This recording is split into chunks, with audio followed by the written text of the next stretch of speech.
Hello, Steeler Nation. Welcome to another episode of the Steel Studio podcast. This is my Thursday Thoughts.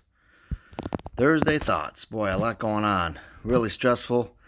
You know, when you listen to the media and you look at how things have gone, it doesn't seem good, but here's my take on everything. It's been an up and down emotional week for us as a Steeler fan. Let's look at the good news. As we predicted here at Steel Studio, Juju is back. He was never leaving, no matter what Ed Bouchette or any of those guys said. And they tried to say there was no way he was coming back. Ben wanted him back. He wanted to come back, and the team stated they wanted him back. So, of course, they found a way. And it was a lot cheaper cap hit than anyone ever imagined. The Steelers also signed a couple of outside, under-the-radar free agents in the last week. They aren't big names, but they are situational difference maker type players that we said that we need on this team. Joe Haig, he's a swing guard and tackle from the Buccaneers. He's great as an extra run blocker. He can play the jumbo tackle on the end, and he played that role in the Super Bowl and for the Buccaneers last season. He was a big part of that running game in the Super Bowl that won them the championship, and we're glad to have him. He's not going to be a starter, but he has NFL starting experience at guard, both tackle spots, and center. That's a great pickup. We signed him to a 2-year deal. The other outside guy signed so far is Miles Kennebrew. He is a hair-on-fire, all-out special teamer. He's third in the NFL in special teams tackles the last 4 years. He can block punts, and he's a hybrid safety linebacker that I expect to get a little playing time in the big nickel or dime situations. Now I expect a few more veterans to be picked up soon. We're not going to be status quo and go with what we have like some of these people are saying. Now to the news of this week, losing Steve Nelson. Didn't see this one coming, still not sure exactly what happened.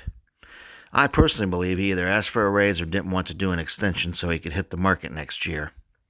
I think they asked him for an extension and he didn't want one because he wanted to be a free agent.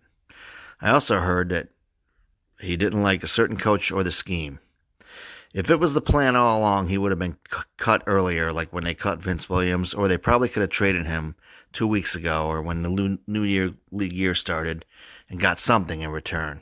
The Steelers just simply don't cut guys that they like for no reason. I have a hard time believing they won't sign another veteran corner, as there are a few out there that will command half of what Nelson was making. I'm not sure why these guys like Nelson on the social media act like idiots. Making his comments about being held hostage and stuff. Just imagine if the dude was working a regular job. He has no clue what that's like. Come on, dude. You were making $8 million. You weren't held hostage. Shut your mouth. Anyway, good riddance and good luck.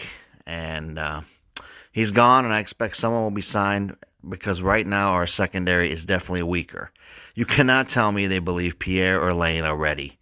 No way. Come on, man. And another thing is they knew they were cutting Nelson. They would have kept Hilton. Makes no sense. The whole story may never come out, but that's what I think happened. Another player that left is Adene. He was awful and never should have even been on the team in the first place. The dude had one good preseason game, and that's it. I'm glad he's gone. I was hoping they wouldn't re-sign the guy. He had flashes, but he never was really anything. As of now, Connor and Big Al are still out there. I believe Big Al is still coming back, and that's why he hasn't left yet. As far as Connor, it's up to him. If he wants the minimum to come back as depth, he can do it. Steeler fans, it's just March. Almost April here. Let's just relax. On paper, yes, we lost some starters, but as I said before, these guys didn't get it done, and the core is still there, and they just aren't done adding. Just today, they created another $4 million cap space by redoing Ebron's deal. So relax and have a beer and get ready until next time.